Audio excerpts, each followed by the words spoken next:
whilst you were setting up Ryanair, what challenges did you have personally, and what did you do in order to like overcome them?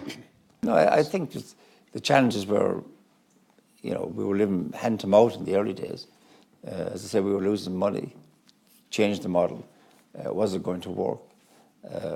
We came within 30 minutes of being shut down because of, dirty tricks campaign and stuff like that. So yeah, there was occasions we said, can we carry on? Are we going to make enough revenue to be able to pay the staff and stuff? Did you in any of those times? Did you ever think, no, this is too much? Did you ever think about moving away? Did any of that pressure? Because especially in that kind of industry, were there ever times you thought, no, this isn't worth it? No, I don't think so. I think, and most people thought the same. I think they were just too involved in the thing and saying it has to work, it will work. All we got to do is get a couple of breaks, a bit of luck here, and luck does enter into it. But it's often said, lucky guys make their own luck, entrepreneurs and stuff like that. Mm. No, but I think it was always saying it was going to work, and if it didn't work, well, we weren't sure anybody else could do it, because we were doing, really innovative stuff, I think, in the beginning. And as I said earlier, we had all this cynicism saying low cost doesn't work, people don't want it. They want to sit in the front of the airplane, they want this and they want that and the other thing. And but like £600 versus 40, I think, changes people's minds. Michael O'Leary has said that in the next 10 years he'll be able to offer transatlantic flights for about £15. Do you think this is feasible, and how will they do it? I think he's charging too much. It's possible, yeah. No, it's just seriously. I think it will happen, and I think it'll happen maybe when they get the right airplanes. But it's the last bastion for the major carriers, British Airways, Lufthansa, Air France of this world. They're losing their shots in Europe. The low-cost airlines, particularly Ryanair, are killing them in Europe. The last bastion they have is the North Atlantic, and that will be a complete air war. But it'll probably happen, and they'll probably operate from 7 or 8 bases, maybe in Germany, in the UK, Spain, to various destinations in North America. But it won't be Kennedy Airport. It'll be one of the, somewhere out in the Midwest, I would say, is New York West or something. What challenges do you see Ryanair facing in the next couple of years?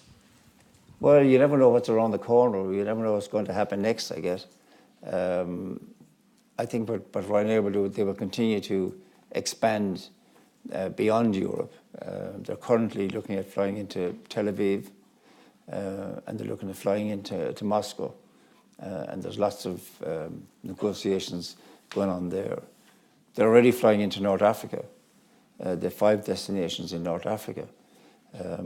So they continue to expand, even outside of Europe. And I think what they say is, when you go into new destinations or new markets, people have been paying crazy prices for their tickets. And suddenly an airline comes on, modern airplane, at fares a quarter of the cost. So you don't have to be a genius to figure out where people are going to fly with you. And if you have low cost, you can still make profit, even on those very, very low fares. So I think that's what they're going to do in Europe, and maybe out towards the Middle East way. And then I think North America. They say the early bird catches the worm. I'm very sort of interested in your discipline and self-motivation. So could you maybe share some of your successful habits? I'll give you all my good habits. No, I think the thing is, I think Rashid, we spoke about that before, is that, you should take your job seriously, what you try to do seriously, but you should have fun, I think, while you try to do it. Work is important, but it's not the be-all and the end-all at the end of the day. And I think you have to make that balance between, maybe family life and what you're doing. But you've got to enjoy what you're doing, and I think you've got to, believe in it and have pride in it. I think if you get those kind of attributes, I think it works.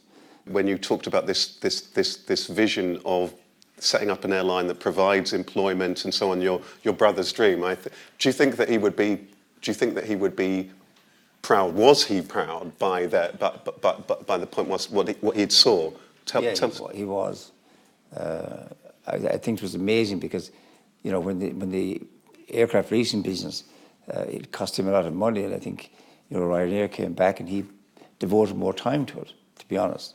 And I think that's where the airline got its direction. In the end of the day, you know, he was like the godfather, I think, working from above. But he had a great sense of humour. And, you know, somebody asked him once, "Why did you call it Ryanair?" And he said, "Well, it's going to be short name." He said, "Cheaper in paint."